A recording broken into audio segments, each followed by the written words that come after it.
What's up guys, Jason here. In this video I'm going to be teaching you an easy way to get diamond armor in Minecraft Bedrock Edition. This works on 1.19 and on all platforms of Minecraft Bedrock, whether you play on a phone, tablet, Xbox, PlayStation, Nintendo Switch, or PC. As you guys can see here, this method allows you to easily get a lot of diamond armor. By the way, if you want to remove the enchantments from the armor, you can do that using a grindstone.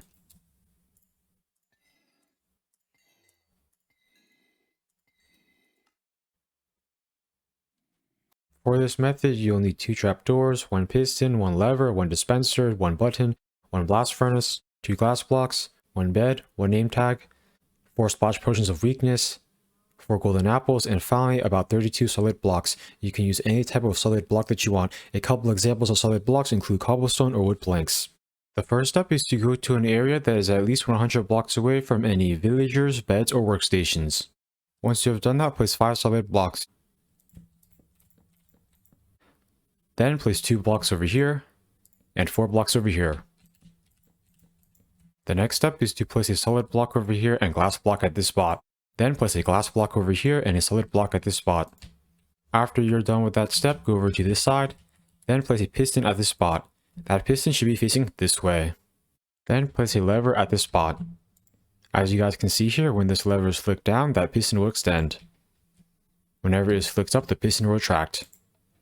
That piston will separate the zombie and the villager. The next step is to go over here, then place a trapdoor at this spot. Then place 3 blocks over here. After you've done that, face this way, then place a dispenser at the spot. That dispenser should face this direction. Then crouch down and place a button over here. After you're done with that step, place 2 blocks over here and 4 over here.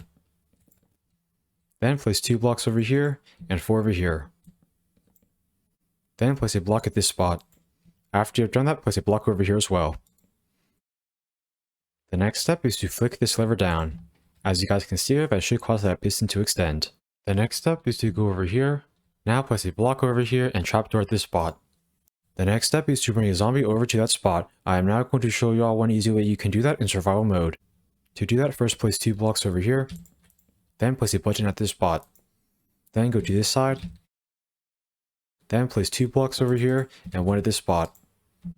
After you have done that, place 2 blocks over here and 1 over here. Then place 2 blocks over here and 1 over here. Once you are done placing those blocks, wait for it to turn nighttime. Once it is nighttime, look for a zombie. Then try to get the zombie to follow you. Once it is following you, walk over here. Then go up here. Now jump to this spot. Then stand over here. As you guys can see there, that should cause the zombie to walk into that hole. Once there's a zombie over there, break this button, then place a block at this spot. By the way, make sure you do that before it turns daytime. Then break these blocks. By the way, make sure the zombie in that chamber is not a baby zombie. That is because baby zombies will be able to run under that piston. The next step is to name the zombie with a name tag. To do that, first place an anvil. Then open the anvil. Now place a name tag at this spot. Then name the name tag anything that you want. I'm going to choose to name my zombie Zombie.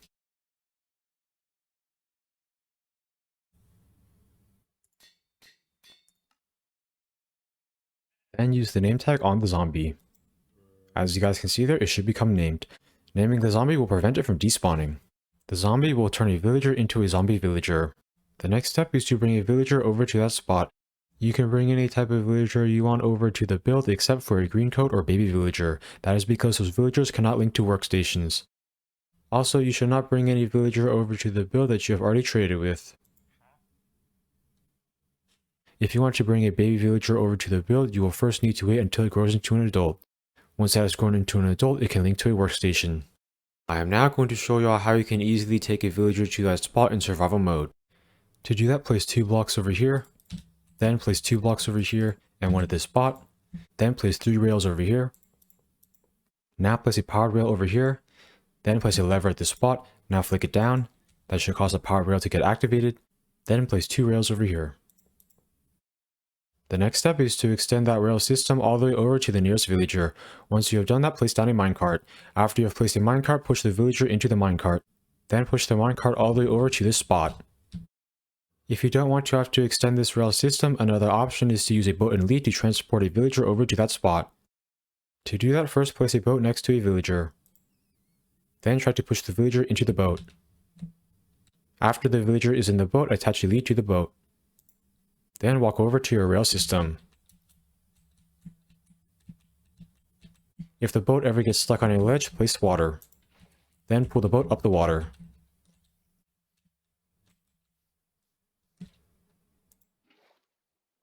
By the way, make sure you don't walk too fast, otherwise the lead will break.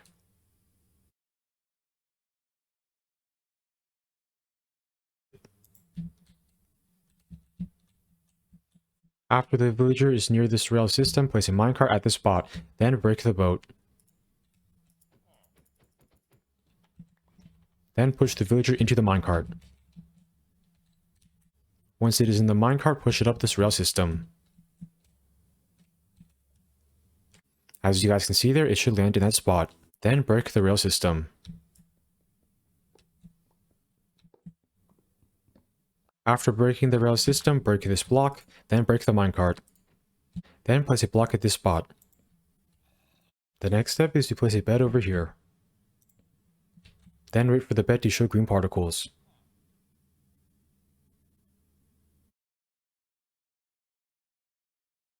Once the bed has shown green particles, it means that villager has linked to it. Then place a blast furnace at this spot. Then wait for the blast furnace to show green particles. As you guys can see there, once the blast furnace shows green particles, that means that villager has linked to it. If you cannot get the villager to link to that blast furnace and that bed, try breaking all beds and workstations at the village or villager breeder you got the villager from. The next step is to add 4 splash potions of weakness to the dispenser. At this point, make sure the world's difficulty is set to hard. That will ensure that villager always turns into a zombie villager when attacked by a zombie instead of dying. The next step is to turn that villager into a zombie villager, then cure it. That will cause its trade prices to decrease. To do that, first flick this lever up. As you can see there, that should cause the zombie to attack the villager. That should cause the villager to turn into a zombie villager. Then wait for the zombie to go to the left side and the zombie villager to go to the right side. Once that has happened, flick this lever down. That should separate the zombie villager from the zombie. If after a long time you are still unable to get the zombie and zombie villager to go to the right spots, another option is to transport them using rails and a minecart. If you choose to do that during the day, make sure you place some blocks above the area where you're going to transport them to prevent them from burning. After the zombie villager is on this side and is separated from the zombie, hit this button. That should give it weakness. Then feed it a golden apple. As you guys can see there, it should then show red particles. That means it is being cured.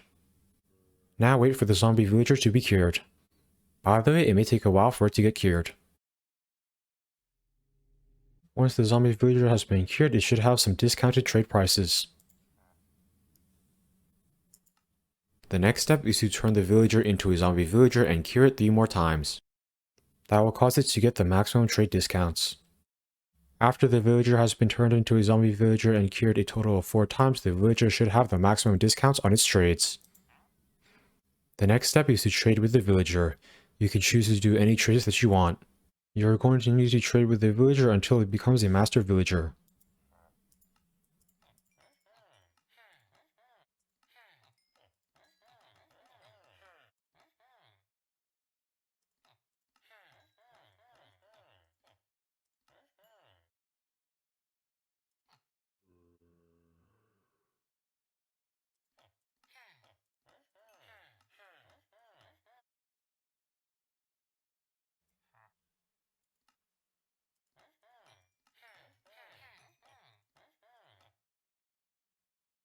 As you guys can see here, the villager is now a master villager. All the traits for this villager have now been unlocked.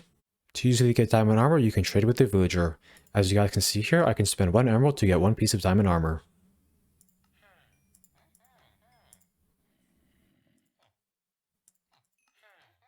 After the villager has run out of stock, you can wait for 1 Minecraft day for it to restock. As you guys can see here, after waiting for 1 Minecraft day, the villager has restocked.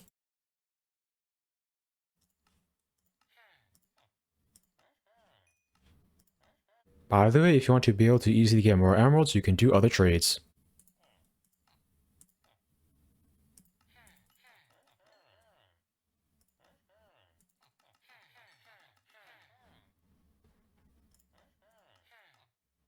To get the villager to restock again, just wait for another Minecraft day. If a villager does not restock the trades that you want after one Minecraft day, try trading with it until it has run out of stock of a different trade. Then wait for another Minecraft day. If the villager's trade prices ever increase and you want to get the maximum discount again, all you need to do is turn it into a zombie villager, then gear it. Either way, make sure you add a weakness potion to this dispenser. If this villager does not trade for the type of diamond armor that you want, you can create another one of these villager curing chambers somewhere nearby. For example, you can make another one over here. As you guys can see here, I've built and used another villager curing chamber.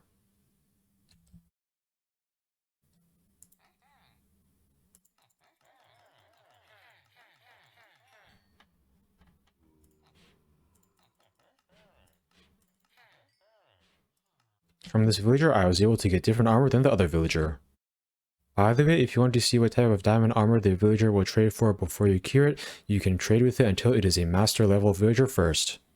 If it trades for the type of diamond armor that you want, you can cure it. If it doesn't, you can kill it, then bring a different villager over here. I hope you all enjoyed learning this easy method of getting diamond armor in Minecraft Bedrock Edition. Please like, comment, subscribe, and check out my other Minecraft videos. Thanks for watching.